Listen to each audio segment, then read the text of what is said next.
Everyone. Bomba ṣe ń ka lóyìnbó. As they read in English. Ibi tí mo kà á pọ̀ díẹ̀. I will read some ó máa jẹ́ kí àlàyé kúrú. But we reduce my èdè méjì péré mo fẹ́ tẹnu mọ́ nínú àlàyé mi. I want to emphasize on two languages. Inú ibi tá a dẹ̀ ti fẹ́ kà yìí. And from láti where máa we rí èdè read, méjì ọ̀hún. that language will come out from there. Kọ́ríńtì kínní. 1 Corinthians. Orí ìkọkànlá. Chapter 11.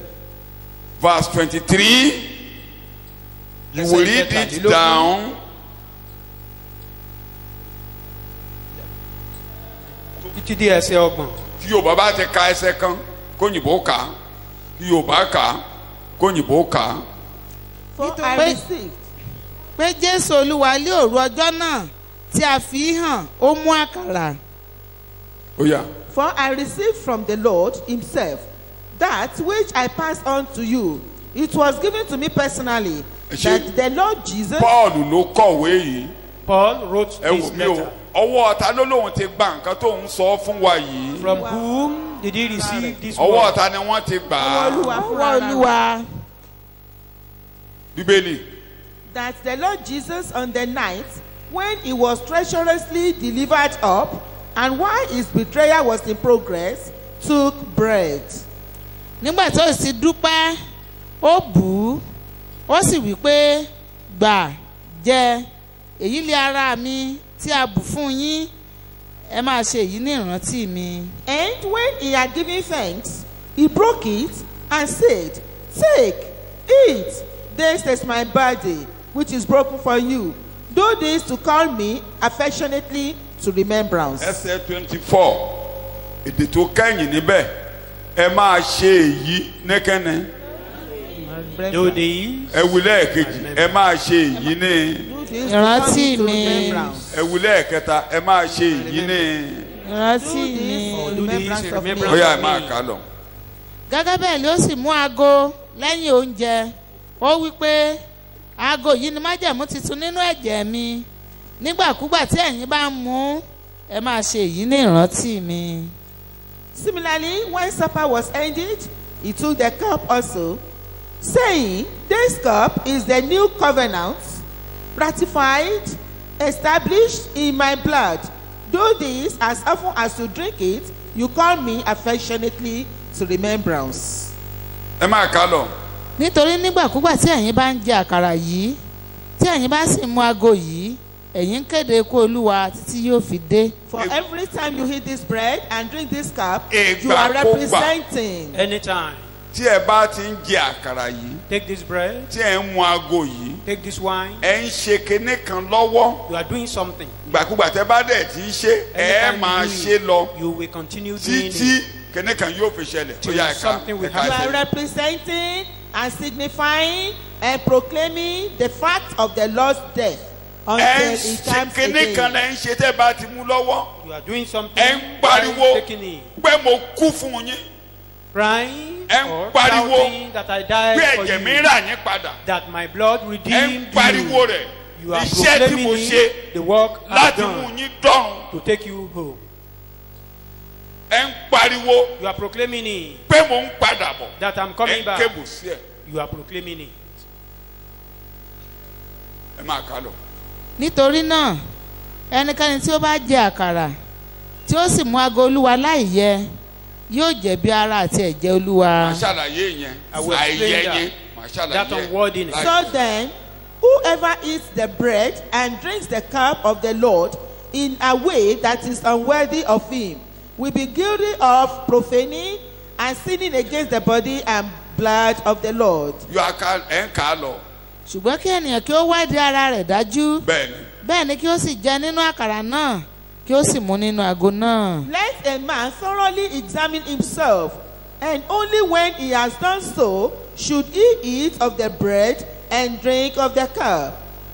nítorí ẹnikẹ́ni tí ó bá ń jẹ tí ó bá sì ń mu láì máa ra Olúwa yàtọ̀ ó ń jẹ ó sì ń mu ẹ̀bi fún ara rẹ̀. For anyone who eats and drinks without discriminating and recognizing with due appreciation that it is Christ's body, eats and drinks a sentence, a verdict, participation. Paul is ti a ṣàlàyé reason. láì yẹ ẹni bá ń jẹ tí ò bá mọ̀ yín pé n tó ń Anyone jẹ èyí ò í ṣe búrẹ́dì That ọjà is eating it is not kì í a ṣe market iyán bread, not kì pounded í ṣe yam. ọbẹ̀ ẹ̀gúsí It's not a Pé- goosey soup. ara tí a kàn má gbélébù A kí ló túmọ̀ sí crucified fún mi flesh.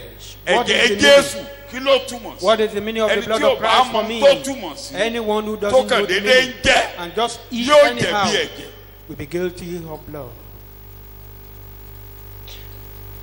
Bíbélì ẹsẹ̀ ọgbọ̀n ló máa parí ẹ̀sìn. nítorí ìdí èyí ni ọ̀pọ̀lọpọ̀ nínú ń ṣe di aláìlera àti àwọn tí ò ọlọ́kùnrùn. mọ̀ túmọ̀ rẹ̀ Those who don't tí know the wọ́n ń meaning, jẹ́ they just eat. wọ́n ń dolókùnrùn They become sick.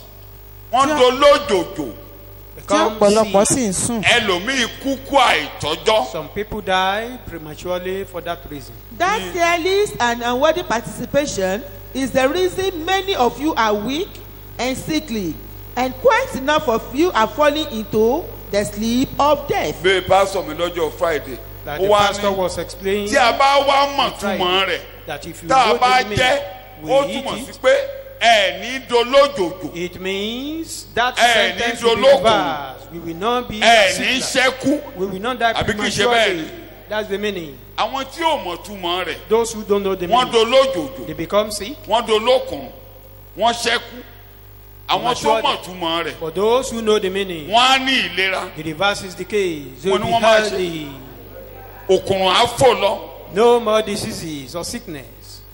ikú òjijì ò ní pa wọ́n. No more premature death. Paul ò sí níbẹ̀ Paul was not there nígbà tí wọ́n jara Olúwa. when they break the first bread. They were doing the Paschal lamb according to the law of Moses. Wọ́n tẹ̀lé ìlànà òfin Mósè ní ìtí wọn kọ́kọ́ ṣe. No, they were celebrating the Passover Wọ́n ń ṣe àjọ ìrékọjá according to the law of gẹ́gẹ́ bí Moses. òfin Mósè. It was that Passover feast àjọ ìrékọjá yìí that Jesus celebrated, and from there he inaugurated the bread and the wine. òun ni Jésù ń bá wọn ṣe, ibẹ̀ ló ti fi ìdí àkàrà àti wáìnì The bread lọ́lẹ̀. and the wine was not part of the Paschal lamb. àkàrà àti wáìnì yìí kì í ṣe ara àjọ ìrékọjá. The Passover lamb involved unleavened bread. àwọn ohun tó fi ń involves- ṣe àjọ ìrékọjá ni àkàrà aláìwú. It involved a lamb that had been roasted. ọ̀dọ́ àgùntàn tí wọ́n pa tí wọ́n sì sun. It involved bitter leaf, ewé ewúro. and they should stand on their feet, tán bá sì ń jẹ lórí ìdúró ni. eat the bitter leaf, wọ́n á máa jẹ ewúro yìí. eat the bread, wọ́n á máa jẹ àkàrà Unleavened aláìwú bread. yìí. àkàrà aláìwú. eat also the roasted lamb on àti their feet. ẹran tí wọ́n ti sun lórí iná yìí. They should remain on their feet in the evening lórí ẹsẹ̀ wọn ní ọwọ́ ìrọ̀lẹ́. and eat it. àkókò tí wọ́n á jẹ nìyẹn. When Jesus was about to die, ìgbà tí on the Jésù wá cross, fẹ́ kú. he celebrated the Passover before the Israelites begin to celebrate the Passover. ó wá ṣe àjọ ìrékọjá yìí kó tó di pé àwọn Ísírẹ́lì ṣe tiwọn. And as they were there, nígbà tí wọ́n wà níbẹ̀, he now brought wine out. ó wá gbé wáìnì jáde. And he now told them, ó sọ fún wọn. I want to celebrate this feast with you. ó ní mo fẹ́ bá yín ṣe àjọ yìí. I want to drink this wine. màá mu I wáìnì won't yìí. drink in this wine again mi ò ní mu lára rẹ̀ mọ́. until I drink it new. títí tí màá fi In mu my ní kingdom. ọ̀tun ní ìjọba mi. Therefore, he èyí now náà took bread. ó mú àkàrà.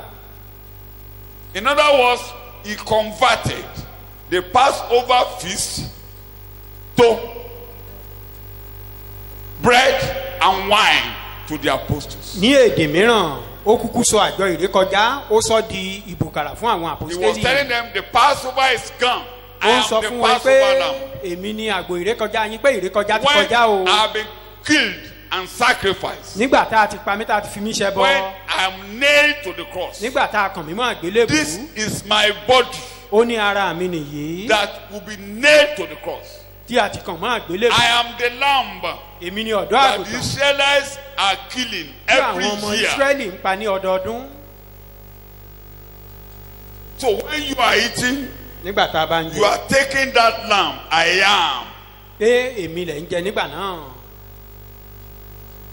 You remember me, ẹ rántí what I did with my body. ẹ mọ ohun tí mo fi ara mi ṣe fún yín. Ẹ máa rántí ohun tí mo fi ara mi ṣe. Tí ẹ You be bá ti ń remembering di me. àkàrà yìí, tí ẹ ń mu wáìnì Each yìí, time you take this bread and gbogbo wine, ìgbà tẹ́ ẹ bá ti ń mú, anytime you are doing it, kẹ́ ẹ máa rántí you pé will be remembering ó kú fún ẹ̀ṣẹ̀ that I mi. died for your sins. Orú ẹ̀gún mi lọ. You took away my curses, Ṣé dédé. you bound my iniquity. fún ìtẹ́wọ́ ọgbà mi láti mú mi délé. To land Pé ẹ̀ṣẹ̀ ni ò jẹ́ kí n rójú Ọlọ́run. that it is sin that hinder me from seeing the face of God.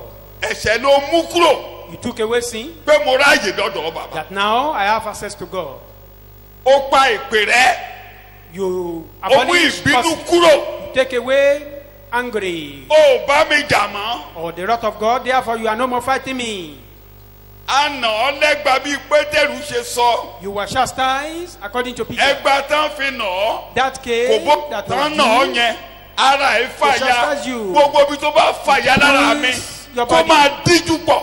therefore any Gbogbo ojú bruise ọgbẹ́ in my kó body dí pọ̀.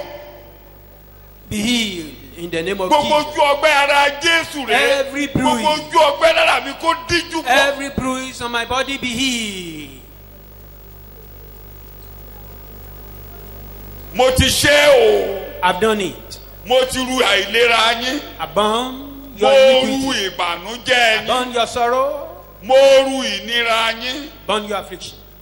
Tẹ́ ẹ bá ti mú àkàrà lọ́wọ́. láàárọ̀ yìí. When you are Jésù, holding the ó bread, ti rú ẹ̀ṣẹ̀ mi lọ. Jesus, you burn my sin. Ó rú ìbànújẹ́ mi Burn lọ. away sorrow. Kò ń ṣe pé ó ṣẹ̀ṣẹ̀ fẹ́ rú. Ó Not ti that you rú want to lọ. bear it, you burn it.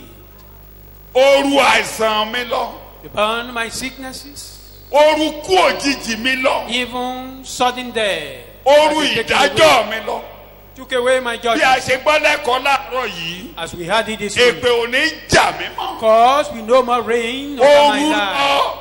You take them Èyí ni away. ara Jésù. This is the flesh of Búrẹ́dì yìí Christ. dúró gẹ́gẹ́ bí ara Jésù. This bread represents the flesh of Christ Tí mò ń jẹ báyìí, that I'm taking now. mi ò ní mọ ìbànújẹ́. Therefore, I will not know sorrow. Ṣẹ́kọ̀ọ́ ń wọlé. Do we Kẹ̀tí understand? Jésù ní ká máa rántí. That was what Jesus said we remind should be the church. remembering.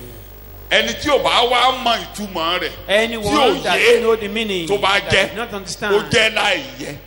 Anyone that Ẹ̀tẹ̀yìn didn't tó bá understand yé the meaning and eléyìí, eat it, jẹ́ eat sọ it pé unworthy. Olúwa. But once you understand it, Ìbànújẹ́ ló ru Àìsáyà wí bẹ́ẹ̀. Jesus, you burn Ó my rú ẹ̀gàn, ó rú sorrow. ẹ̀gún. You burn my reproach. Àìlera tó wà lára mi, ó rú. Infirmity. Mi ò you ní burn rú them. mọ́. I will bear Mi ò them ní no rú more. mọ́. I will bear them no more.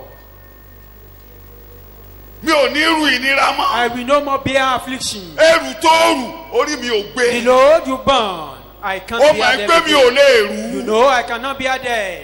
Ṣé o lè jẹ́wọ́ bẹ́ẹ̀ ní ṣẹ́jú Can you méjì? confess that? Ó máa gbé mi ò lè rú. You know I can't bear Ló them. wá rú lọ. That is why you came to take Ẹ̀ṣẹ̀ them tí mi away. ò lè rú ló rù. The sin I cannot bear. You take Adá them ọlẹ́jọ́ ò away. ní dá mi You lẹ́jọ́ were mọ́. judged for me not to be judged. A ò ní dá mi lẹ́jọ́ nítorí ẹ̀ṣẹ̀ I will mọ́. not be judged for sin Ọlọ́run ò anymore. ní dá mi lẹ́jọ́ mọ́. God will not judge me for sin. Ara rẹ ni mo ń mú lọ́wọ́ láàárọ̀ yìí. I'm holding your A ò ní flesh. dá mi lẹ́jọ́ mọ́. Therefore, I will no more be judged. Àgọ́ ara tèmi ò ní rú òjòjò mọ́. My body will no more Ìgbóná bear ara, sickness. ara títa, ara ríro, ẹ̀jẹ̀ ríru, Painful body, gbogbo ohun tó ń rìn nínú ẹ̀jẹ̀. anything Ló walking in rú the lọ. blood, you take them Ó rú away. lọ bàbá. You took them away. Mo darapọ̀ mọ́ ọ I lónìí. identify with you Gbó today rú lọ. that you took them away. Ẹrù tó rú lọ nìyẹn. Now those are Kì the í ṣe tèmi ò bodies Jésù taken away. olùgbàlà. They are not mine anymore. Èmi náà ń rántí pé o ti rú o bàbá. I remember you took them Mo ń away. rántí pé o rú o bàbá. I remember you took them away. Jésù Olúwa wa. In Jesus' name we pray. Tẹ́ bá ti wá ń gbé aago lọ́wọ́, When you are holding the cup, ẹ máa sọ pé èyí ni májẹ̀mú saying, tuntun. this is the new covenant. Kí ni ìtumọ̀ májẹ̀mú tuntun? What's the meaning of new Ẹ̀ṣẹ̀ covenant? yín, àìṣedéédé yín. Mo ti Your ń ka, iniquity. mo ti bọ́ sínú Hébérù orí kẹwàá. Hebrews chapter 10. Ẹ̀ṣẹ̀ yín, àìṣedéédé yín, èmi kì yóò. Your sin and iniquity I remember no more. Mi ò ní rán, olóòní rántí ẹ̀ṣẹ̀ mọ́. I will remember them no more. Pé mi ò tún gbọ́dọ̀, mi ò ṣẹbọ mọ́. No more. Mo bọ́ lọ́wọ́ ẹbọ. I'm free of Mo bọ́ sacrifice. lọ́wọ́ ẹbọ. I'm free of sacrifice.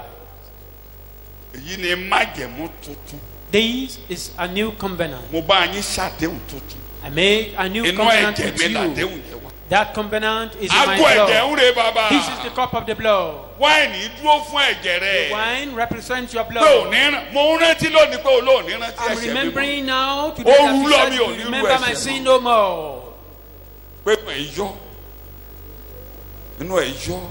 You are pleased. Mo ráyè lọ́dọ̀ rẹ. I have access to your presence. Ìdàrẹ́ ò ní bá mi jà mọ́. Your sword will no more Ẹ̀jẹ̀ contrary Jésù, mo to me. rómìnira láti rìn. I'm free to Mo walk in your rómìnira láti presence. rìn. Freedom to walk in Ẹ̀jẹ̀ your wú presence. ẹ̀mí. Wash with the Ẹbọ blood. olóòórùn dùnú dọ́dọ̀ rẹ. Ẹnu ẹ̀ The dùn sí mi sweet smelling báyìí. savour Inú is ẹ̀ in your yọ báyìí. presence. You are pleased with me. À ń rántí ìyẹn We ní are láàárọ̀ remembering that yìí. today. Ìyẹn la fẹ́ rántí o. That is what we want to remember. Mo láà fẹ́ ṣe. That's what we Wọ́n want ní to ká do. rán yín létí. That Kẹ́yìn we náà should rántí. remind you Kẹ́yìn and rántí. you should remember. Wá ní kókó kejì tó ń kú lẹ́yìn Second rántí. point. Ó ní nígbàkúgbà tẹ́ bá ti ń dé. Each Ẹ time ń pariwo you are eating, you are proclaiming, ikú mi. my death, Mo kú, ó kú fún mi. that you, Jesus, Ikú tó died kú for lọ us. sọ́run àpáàdì. The death Mi ò lọ that took sọ́run you to hell, àpáàdì. I will no more go to hell. O ti tọ́ ikú wò You tasted fún death gbogbo for ènìyàn. all men. Mi ò ní dénú gbọ̀ngàn ikú mọ́. I am no more going to the court of Ẹnikẹ́ni death tó bá anymore. gbọ́ ọ̀rọ̀ mi. He Tó bá that gba hear ẹni my tó rán mi word gbọ́. and believe Oore he that ikú sent me kọjá bọ́ cross sí. over there to lie.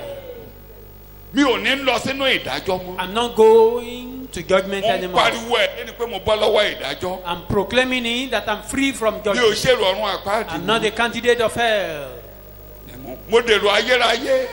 I become eternal people. Mo ní ìyè. I have life. Mo ní ìyè. I have Ìyè life. Jésù di ìyè tèmi. The life of Christ Ìyè belongs to Jésù di me. ìyè tèmi. The life of Christ is now mine. Ìyẹn là ń kéde. That is what we are Ìwé bá dẹ̀ ti ń proclaiming. pariwo ẹ̀ báyìí.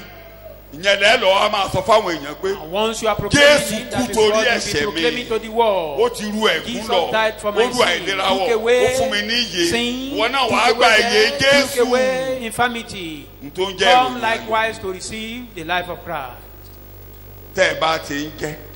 When you are eating it, Ìtumọ̀ rẹ̀ ni mo fún wa yìí o. that is Ẹ the mọ̀ meaning. túmọ̀ rẹ̀. For you to know the meaning.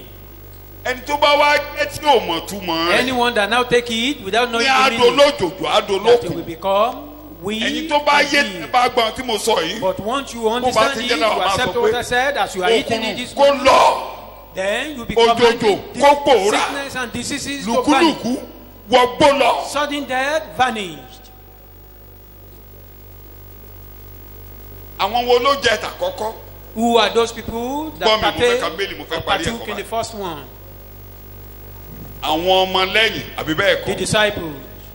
Alágbèrè wà mẹ́. Gbogbo àwọn tó gba Jésù gbọ́. All those who accept Christ Ẹ jẹ́ and ká kó believe lọ́dún. in. They were Lẹ́yìn ìgbà tí a fi Jésù ṣẹbọ fẹ́ṣẹ̀. after Jesus was crucified for Tí sin, Jésù kó lọ sọ́run. he went to heaven. Tẹ́ bá ka last one mi ò ra ìṣẹ̀kọ́ ẹ lọ́ọ́ máa délé kan. Tó Read bá when níbi you kó get wá rí there. mi. 120 ènìyàn. Màmá Jésù wà níbẹ̀. 120 Lójókòó ní yàrá òkè. people. Even his mother was there. They were Lẹ́yìn in the upper ìgbà room. yẹn. After that, Pétérù wàásù. Peter preached. Bẹ́ẹ̀ kọ́ o. Gbàtí Pétérù ṣẹ̀kọ́ tán. When he preached, Ẹgbẹ̀ẹ́dógún ènìyàn ní. 3,000 people. Gbà mí o, Jésù gbà mí o, Jésù gbà mí o. Kí la wà ó ṣe? Pétérù ní ẹ̀rọ̀nù pọ̀ àdá. Kí a ṣe ìbátisí fún yín. Repent and be Fún baptized ìmúkúrò. for your sin. Tẹ́ bá wá ń kà á lọ, ó tún yá 5,000.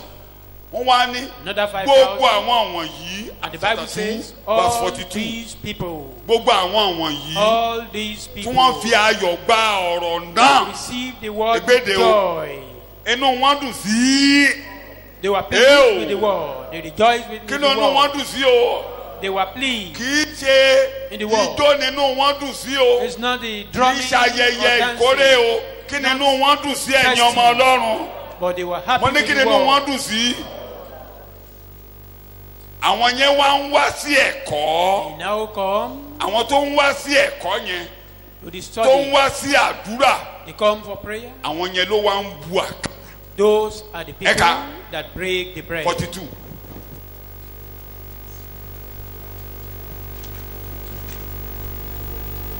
Acts chapter 2 verse 40. wọ́n sì dúró ṣinṣin Iṣẹ́ nínú ẹ̀kọ́ àwọn àpọ́stélì Ṣé àpọ́stélì ẹ̀rí bẹ́ẹ̀ yẹn? Wọ́n dúró ṣeṣe nínú ẹ̀kọ́. àti ní Wọ́n wá ìdàpọ̀ Bible study. They came for Bible study. Máa kà á.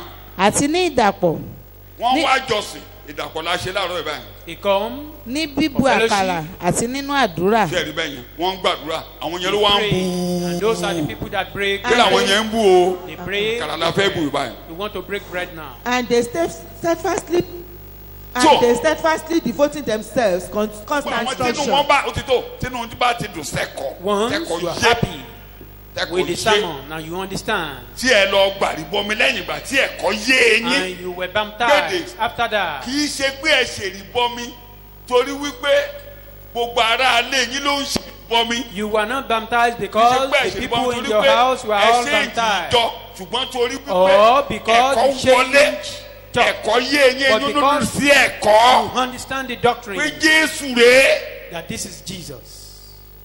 Tẹ bá ti ṣèrìbọmi tán. After your water baptism, Ẹsẹ̀ ni màá máa fagídí mu yín wá sí Bible study. nobody will force you to come to Bible Wàá máa wá study. ẹ̀kọ́. You come to study Ilé ìta ń lé yín kiri yín àní ilé ọkiri wàá máa wá instead of sẹ́kọ̀ọ́. pursuing you from one place to another. ẹ̀yin tó ń wá sẹ́kọ̀ọ́ níbí Those who bóyá come àní sí to gbòòrò tí service ẹ̀ ń here wá or sẹ́kọ̀ọ́ outside that do àtúntò come pàdé to the àdúrà service. yes sir In the prayer inú yín ń dùn service you sí come. nǹkan tí ẹ gbọ́ You are rejoicing èsì in àwọn what you fagídí mú have, ọ not by ìwọ force. náà rà ṣe rí bọ́ mi. Go and be baptized.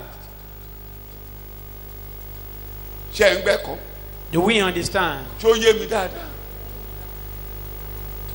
ẹ ṣe torí wípé nǹkan méjì ló wà nínú bíbélì tí Two ìjọ gbọ́dọ̀ máa things ṣe in the Bible that ìjọ tó bá ti ṣe church nǹkan míì must lẹ́yìn ẹ̀ do. tó já ayẹyẹ Any church that do èsì anything ayẹyẹ otherwise, méjì ayẹyẹ they are mélòó ni mo only pè é doing festive. ayẹyẹ àkọ́kọ́ The first festive, ìbọmi kí ni mo pè water é baptism. kí ni mo pè é Water kì í baptism, ṣe àmì àgbélébùú o. not across sign. ṣé ẹ rí àwọn tó bẹ̀rẹ̀ àmì àgbélébùú Those who started the cross ìbẹ̀rù sign òtútù ni òyìnbó ti ṣe dáadáa bẹ́ẹ̀ is they are wọ́n afraid ti of wọ́n ti cold. ṣomi yẹn sínú ṣọ́ọ̀ṣì wọn wọ́n ti paasi The white current men- sí tó máa warm If now do it Omi well tó- now, omi tó ń ṣàn it will síbẹ̀ not be too warm cold. àti kìíní ń ṣàn síbẹ̀ so kì í Yeah, ṣomi it's- gbígbóná it's so kì í just ṣe pé lukewarm wàá water. ṣe lọ wẹ̀ lódò tí wàá lọ wẹ̀ nínú yìnyín tó wàá kú. wọ́n ti ṣe You've done that. Will not be too cold, wọ́n not á rí ọ̀bọ mi too, báyìí. not too warm. mi ò lè dágbé Dip ìwà you yìí into the water. I cannot bear this mo load. gbáyé mi lé ọ̀dọ̀ I surrender wọ́n my á gbé ọ life. sódò ni wọ́n á tún gbé ọ ni They will dip you into the water ayé máa and they gbé lift lọ you up. máa gbé mi lọ. That Jesus take mi me. ò túmọ̀ ẹ̀ lónìí o mi ò túmọ̀ ẹ̀ ló bọ́ mi lónìí alalúwa ni mò ń ṣe lọ́wọ́. Talking about the ìpinnu bread. tó lọ ṣe lódò yẹn But that ó dọ̀wọ́ rẹ̀ baptism that I surrender all. ẹ̀ṣẹ̀ di gbére Bye bye to mo sin. wọnú àdéhùn pẹ̀lú rẹ̀ Enter into covenant with kóhun tó you. tó bẹ̀rẹ̀ That a new thing begin. lórí bọ́mi yẹn ló ṣe Is that type of the water baptism? That ṣẹ́kọ̀ọ́ you ló do? mú ọ̀ṣẹ̀rì bọ́mi Is it the sermon that you had that forced you to go and do the water baptism? ó tiẹ̀ lè lọ fún ẹ̀kọ́ ìrìbọmi lọ́pọ̀lọpọ̀ ìgbà You Ohun tó may ń sọ kó even má yé ọ. go for teaching for water baptism time without number, yet to no avail. máa gbọ́ o torí àwọn Listen. kan máa ń jẹyàn gan Some people do argue.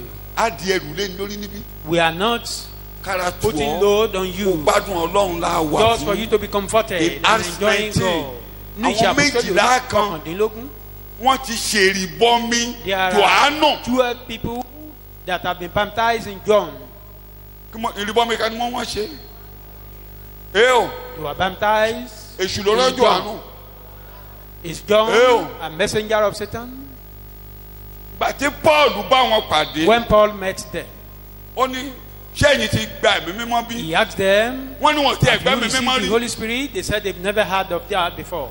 irú ìrìbọmi wo lẹ wá ṣe ń gbà What tẹ́ type bá of ẹ̀mí water mímọ́? baptism did you torí do? ẹni bá ti ṣèrìbọmi ti Jésù If you are ó máa baptized in gbọ́ Christ, ẹ̀mí mímọ́ you must heard about the Holy Spirit. wọ́n ní ti Jòhánù ni They ẹ said, má bínú ọ̀dà baptism, ní tòótọ́ baptism of ni John. Jòhánù ṣiṣẹ́ He ìránṣẹ́ said, ìrìbọmi Ọlọ́run ló though rán John, God sent ṣùgbọ́n ó ń John for tọ́ka that, sí Jésù but he was ni Paul pointing wá to fi Christ. Jésù tó kúkú oró hàn wọ́n And Paul Ṣé ẹ revealed gbọ́? Jesus that died Ṣé ẹ for gbọ́ them àlàyé? to them.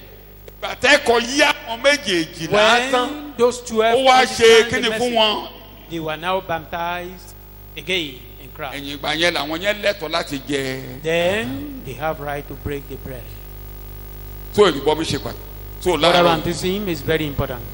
ilé èèyàn níbẹ̀ We don't wọn send tó bá people ti away from ṣèrìbọmi it. bíbélì Once you are baptized, tẹ́kọ̀ọ́ mú a ọ biblical ṣe one, wà jókòó you sit down.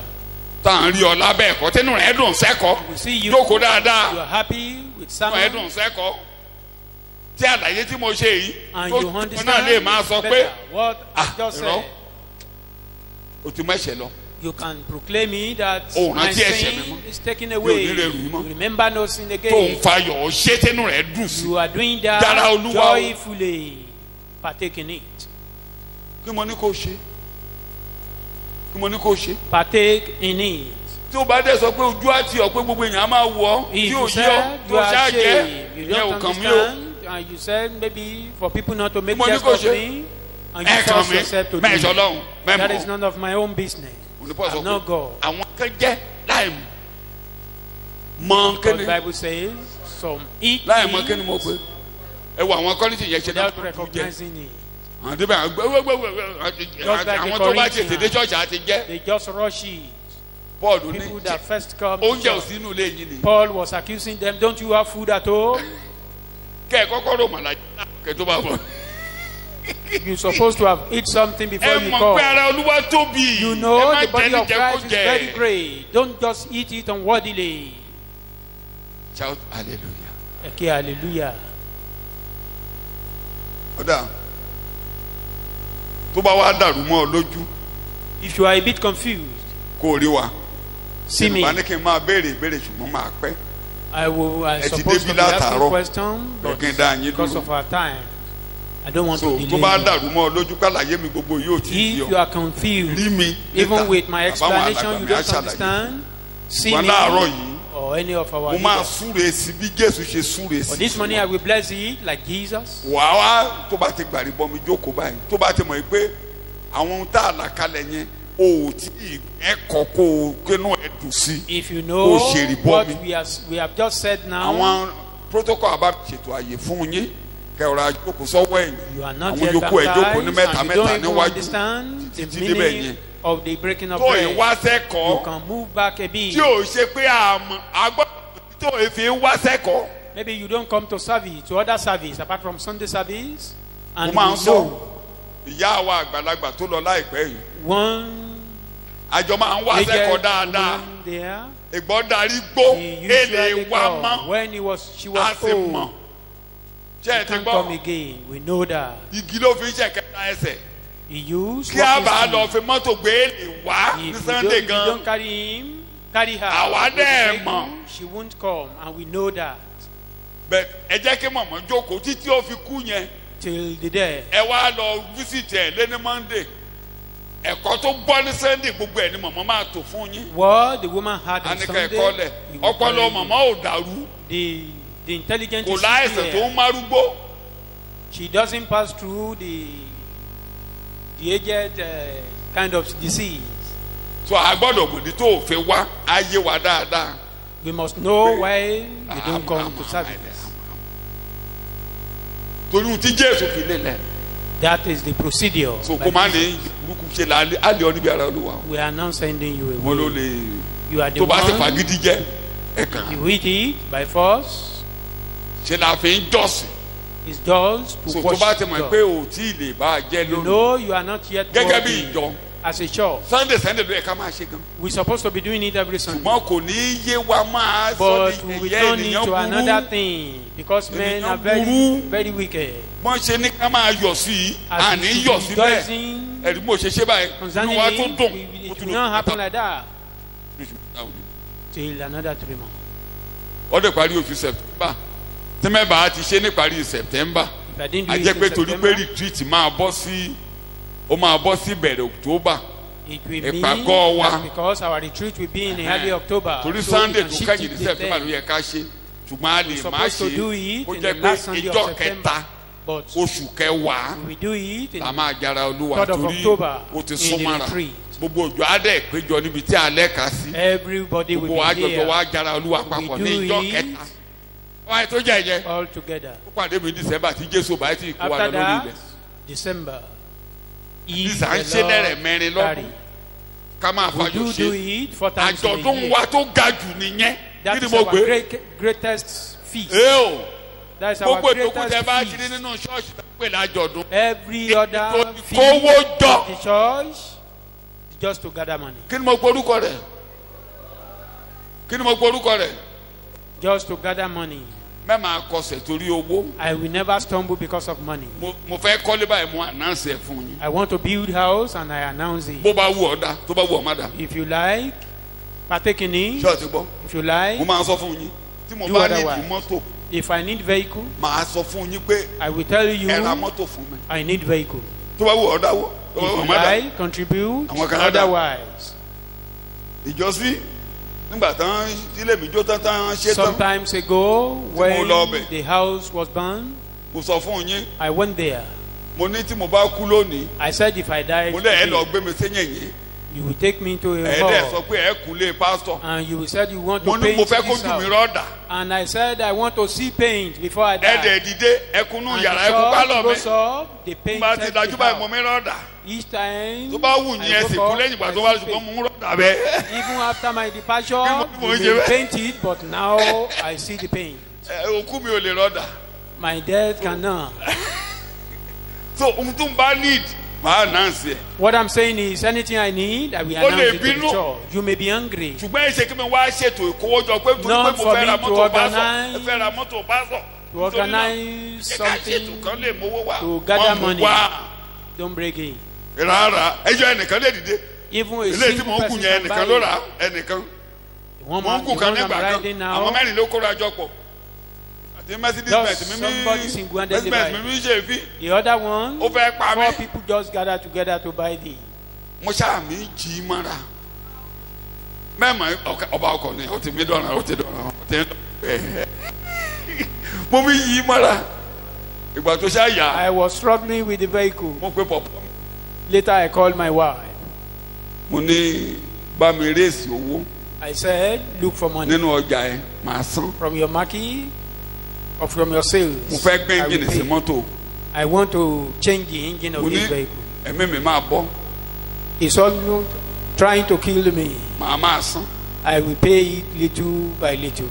bí Jésù ṣe forí ẹ̀ṣẹ̀ jì wá How Jesus bẹ́ẹ̀ ni pọ̀pọ̀ mi ṣe forgave forí our, ẹ̀ṣẹ̀ yẹn jì mí. as Jesus forgave us our sins. torí mi ò so sanwó yẹn also- dọ̀la o.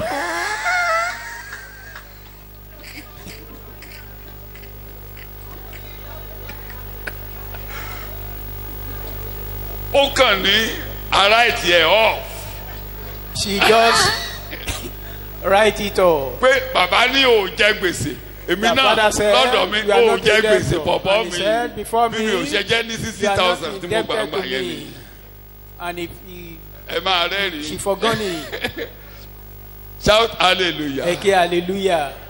ṣé ni mo ti gbé mọ́tò sílé bí ọjọ́ kejì sí kẹta tí mo sì mí tẹ́ẹ̀sì ẹ̀ I was still náà kan lè just kúlẹ̀ mi láàárọ̀ running it. kùtùkùtùkùtù. And some people just knocked on my arákùnrin tó gbé door. mọ́tò wọ́n wà ń bí The brother that bó ṣe brought wà the dé nìyẹn vehicle, ẹnu ọ̀nà ló He's dúró sí here. ó kówé He was ó by gbé his kọ́kọ́rọ́ way. náà nìkan gbé fún ọba sọ. he said, they said I should bá give it fúnṣe to mo you. ní láti ibo I ó said ní wọ́n ní ká from máa dárúkọ And they said they shouldn't àti mention ìwé it. àti kíì àti mọ́tò ó dọ̀hún I said, go away with your vehicle. bóyá If I 490 shouldn't ló know rán ọmọ màá ní. If the 419 people sent you, do I know? wà á dárúkọ wọn You must mention mo their fẹ́ name mọṣẹ́ tán one ń after ṣe the wọ́n other. lè gbé mọ́tò fún mi kán dédé wá mú mi lọ́la. And I must know their word. You cannot just bring vehicle ọ̀rẹ́ for me and dẹ̀yìn tomorrow. ọṣẹ́ wọn torí ó gbèrú ó lè. They mentioned Abẹ́ man ẹ̀ṣẹ̀ was wọn. jailed because he accompanied some people. bó ṣe bẹ̀rẹ̀ sí í Or he dárúkọ took rẹ̀ something from and they mentioned their name. ni àfẹ́ kàn gbọ́ ni mi ẹsẹ̀ ni máa gbọ́. They don't want people to know. Nobody will ó yà know. kún.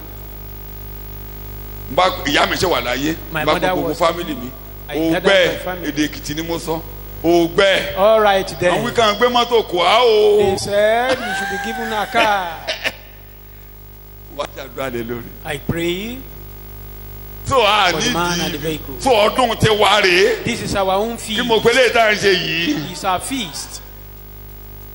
àbí inú yín ò dùn báyìí. Or are you not happy? so èdè tí mo ní kẹ́lò yẹn ẹ jẹ́ ká dúpẹ́ The pé language Jésù that said mo ń rántí lónìí that Jesus, pé o we thank nítorí you. ẹ̀ṣẹ̀ mi I'm inú remembering mi today dẹ̀ that you dùn died for my pé sin. mi ò That jẹ́ I'm gbèsè happy lọ́dọ̀ rẹ. that I'm not o indebted dá mi to lẹ́jọ́ you. You are not judge me. o wẹ̀ mí máa bá o mọ You wọnú wash àdéhùn me tuntun pẹ̀lú clean rẹ̀. and take me enter into a new covenant with you.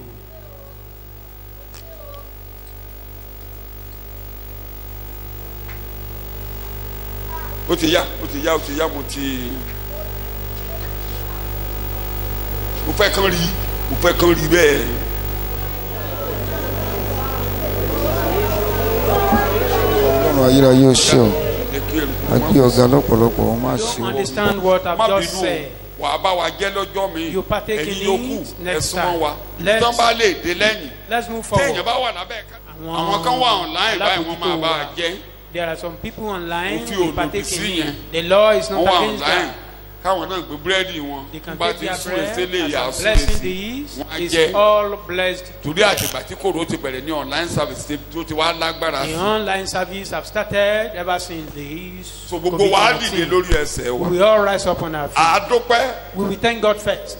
àádópẹ́ fún ẹbọ Jésù sọ pé Thank Olúwa ó God ṣe fún ẹbọ for Christ's olóòórùn sacrifice. dídùn Thank you, tó Lord. fi ara rẹ rú sí Jesus. torí náà name. Olúwa Therefore, Lord, búrẹ́dì yìí dúró fún ara rẹ this bread represents your body. agbára jíǹde rẹ Let kó the wọnú power of rẹ lọ resurrection enter into it. ìyè Jésù The kó life wọbẹ̀ of lọ Christ enter into it. ìyè Jésù kó wọbẹ̀ lọ Let the life of Christ agbára enter into this àmúdọ̀tún kó wọbẹ̀ lọ Amen.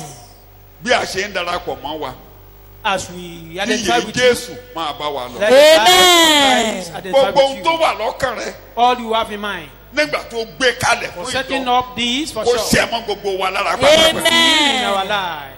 bàbá ago ire o This is the call. tó dúró fún ẹ̀jẹ̀ rẹ Standing wáìnì ló for wà your blood. níbẹ̀ o yà sí mímọ́ Bless this Amen. wine. ẹ̀jẹ̀ Jésù kó dàpọ̀ mọ́ Let the blood Amen. of Jesus mingle with it. májẹ̀mú ni o It's a covenant. ò ní rí ẹ̀ṣẹ̀ lórí ayé wa You mọ́ not see, Amen. not see Ah, sin oh, in our dá wa life again, lẹ́jọ́. because Amen. you ò not judge us. dá wa lẹ́bi You are mọ́ not Amen. judging us. gbogbo you àkọlé lórí condemning ayé us. wa tó burú kó padà síbi tó ti wá Amen. Document Inú ẹ̀ that yọ. we reverse. arójú rere You rẹ are pleased. We bẹ́ẹ̀ receive ni your kó máa favor. rí Amen. ní orúkọ Jésù ni mo gbàdúrà In Amen. ẹ bá gbé waste paper basket àwọn aago yẹn the waste bin, ẹ rí i pé ṣàlàyé la ṣe wáìnì yẹn sínú rẹ̀ you know that will return those little cups. so ẹ bá a ti ṣe kéékèèké síbẹ̀ jẹ́ kó o tó máa jọ máa rántí gbogbo ohun tí a tò nínú ẹ̀kọ́ yẹn Remember all. oya oya oya ẹ mentioned múra sí ẹ in múra the sí ẹ múra sí ẹ service. mú sàrí jẹ.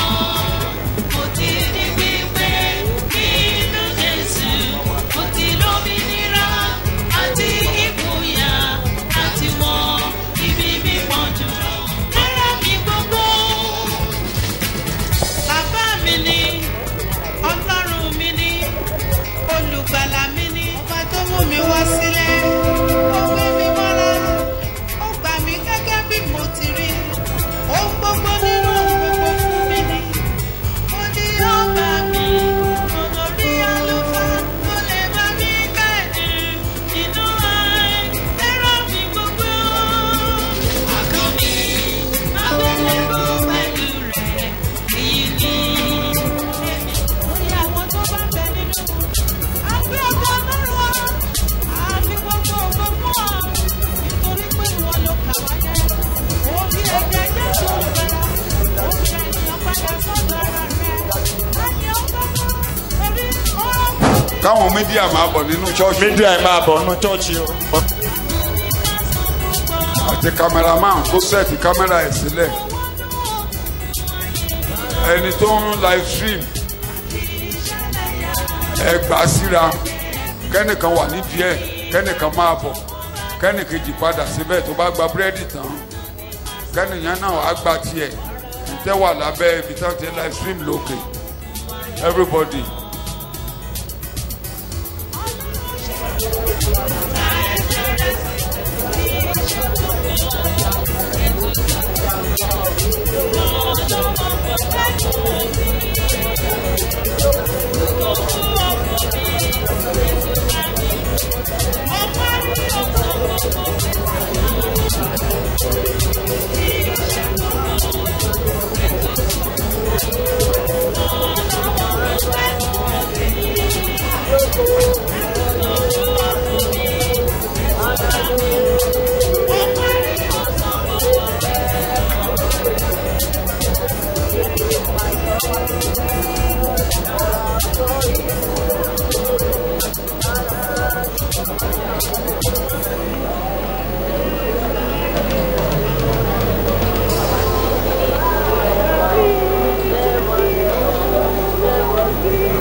Jesus' name we pray. Ṣàmẹ́yẹ kó kanlẹ̀. Shout amen. Orí ẹsẹ̀ wa la máa dúró sí àkànfẹ́ dúpẹ́. We rise up on our feet. A ò ní Just láti orí to ọ̀fẹ́ give lókun ká máa relé. thanks to God. Wọ́n wà á dìde bínú ẹ̀ ṣe dùn sọ́lọ́run. As you are happy Bó on the ṣorin ló world, fẹ́ kọ́. if you want Bó to ṣe ló kàn máa sọ pé o ṣé o ṣé o ṣé o Jésù o ṣé o just give Jésù. thanks to Him. Lọ lanu ẹ̀ kó kàn dúpẹ́. Open your mouth and thank Kì í God. ṣàdúrà rè ọpẹ́ dúpẹ́ No nìkan prayer. kó kàn dúpẹ́ But lọ́wọ́ just Ọlọ́run give thanks Ẹlẹ́dàá. to God. Ikú oró rẹ̀ ṣẹ́gun ikú fún mi. Àjíǹde rẹ̀ kùndà láre mi o. Ìgòkèrè ọ̀run ló sọ mí daṣẹ́gun. Ó ṣèwọ́ Ọlọ́run. Ìwọ lánàá. Ìwọ léni o. Ìwọ títí ayérayé dáńsà rẹ̀. Bàbá onítọ́jú ènìyàn. Sára rẹ̀ mọ̀ rèé o. Jésù onítọ́jú ènìyàn. Ẹ̀rẹ̀ rẹ̀ rèé o. Jẹ́ ló fi rà mí. Jọ́sìn sí Olúwa ọba Worship àwọn unto the ọba. Lord, the King of Kings, Olúwa àwọn olúwa Lord of Lords, Ìṣẹ̀jẹ̀ tó rẹ̀ fi kú oró gbà wá. that saved us with His Tó sorrowful mú death, ìyè wá fún wa. that brought life for us. Olúwa ó ṣé o. Lord, I thank you. Olúwa ó ṣé o. Lord, I thank you. Olúwa ó ṣé o. Lord, I thank you. Kò sí ìdálẹ́bi fún wa There is no condemnation for us now. Ó rú gbogbo ìdálẹ́bi. He bear all our Ó ṣe condemnation. ọmọ Aṣọwádìí Ọlọ́run. olódodo níwájú Make us rẹ̀. are righteous Èlò before ṣé o, Him. bàbá Lord, I thank you. Ó ṣé o. Lord, I thank you. Dúpẹ́ lọ́wọ́ bàbá. Thank the Lord. Dúpẹ́ lọ́wọ́ Ọlọ́run. Olúwa wa. Our Lord. Àmín. Jésù Olúwa wa. Jesus Christ, our Lord. Olúwa ṣe la dúpẹ́ Father, lọ́wọ́ we yín. thank you. A fi ògo àtọ́lá We forúkọ give you all the yín. glory and honor. Bàbá wa niyín. Our Father, Olúwa wa you niyín. are our Lord, Ọba wa niyín. the King of Kings. Ẹ̀yin ló rà wá padà. You redeemed us. Olúwa ẹ máa ṣe o. Lord, I thank you. Ẹ fi èyí ẹ fi hàn fún wa wípé Build it for us.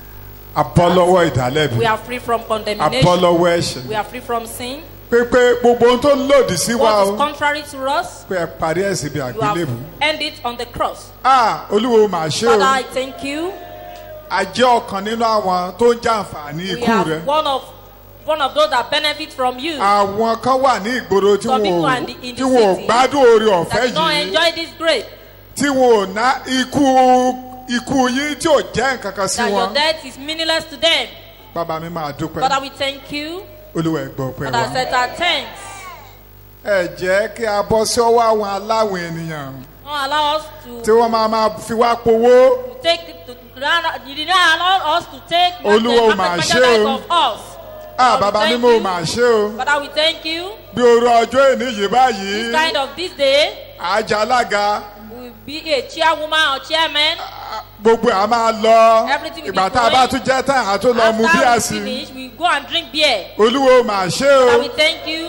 Olúwa ó máa ṣe Father, o. we thank you. Ó jẹ́ káyé wa ká fi máa porùkù mọ́lẹ̀. Our life is not Bàbá mi máa useless. ẹgbẹ́ ọpẹ́ Father, Lord, wa. accept our thanks. Ẹ̀mí má ẹgbẹ́ Holy ẹ̀yìn Spirit, wa. accept our praise. Àdúpẹ́. We thank you. Olúwa ẹgbẹ́ ọpẹ́ wa. Accept our thanks. Inú ìṣẹ́gun yìí là ń jáde In this lọ. victory, we are going out. A tún ti ṣe nínú oṣù yìí. Ó tún di September sí We have October done tí this wọ́n sọ month. lẹ́ẹ̀kan. It will be that October. Bàbá mi mọ Our nínú victory, another ìṣẹ́gun one. láti Victory, ìṣẹ́gun from victory torí ẹ to ti victory. ṣẹ́gun ẹ Because you ṣẹ́gun have ẹ̀ṣẹ̀ ẹ ṣẹ́gun overcome ikú ẹ the sin, ṣẹ́gun gbogbo you have fún wa. overcome death, everything you have À ń overcome lọ for nínú us. ìṣẹ́gun We are yìí, going in Olúwa ẹ máa victory. bá wa Father, lọ. go along with us. Lórúkọ Jésù ẹ máa In bá wa Jesus' lọ. name, go along with us. A ti gbé iye mi àwa kì We yóò have kú ikú swallowed kankan. life. We never die. Ikú lè wà ní ìgboro kó máa Death pa can be in mí. the town and be killing them. Àwa máa lọ. We go without any hurt. Ikú á máa rí wa á máa sá. Death will see us and flee. Àrùn á máa rí wa á máa sá. Sickness will see us and flee. Torí pé àwa mọ̀ yìí pé Because a we ò know jẹ́ láì yẹ. We are not eating A from yẹra what wa wò wá rí we pé examine ourselves. ó We see yẹ kí that a jẹ ara we are Olúwa. worthy to eat the last supper of God. Torí pé a sì ti jẹ́ Once yìí. we hate it, Ìlera fún wa. has standard for us. Ìlera fún wa. Has standard for us. Nínú egungun In ìlera our fún wa. bone, has standard. Nínú ẹ̀jẹ̀ In ìlera the fún blood, wa. has standard. Nínú àyà ara wa gbogbo In our ìlera body, fún wa. has standard for us. ògo ni fún Glory orúkọ be yín. to God. Hallelujah. ògo ni fún orúkọ Glory yín. be to God. Hallelujah. ẹgbọ́n ọpẹ́ wa lẹ́ẹ̀kan Set our sí. thanks once again. jésù Jesus olúwa Christ, wa. our Lord. oore ọ̀fẹ́ jésù kristi olúwa wa. Grace of the Lord Jesus ìfẹ́ Christ, máa ti ọlọ́run. love of God, ìdàpọ̀ tí ẹ̀mí and the mímọ́. fellowship of the Holy Spirit kí ó máa bá wa go lọ. along with us, kí ó dúró tì wá. kí ó stand di with ọwọ́ us, wa and mú. uphold our hand láti sìn lọ àti tí now and láéláé. forevermore. ẹ kí hallelujah. Hallelujah.